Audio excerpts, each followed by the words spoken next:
Sa inyong magkapatid, sino ang pasaway? Sino ang palaging tamad? Sino ang masunurin? Sino ang palaging tama? Uy, wala pa gani? Sino ang palaging galit? Sino ang palaging nagpapaiyak ng mga bata? Sino ang mabait? Sino ang tamad?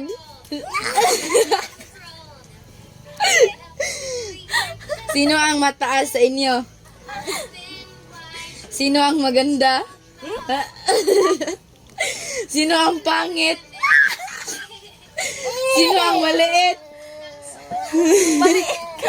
Sino maliit? Sino ang matanda? Sino ang palaging masusunod?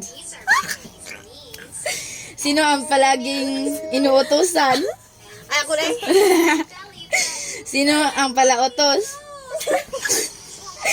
Sino ang palaging naghuhugas? Sino ang palaging nagluluto? Wala naman.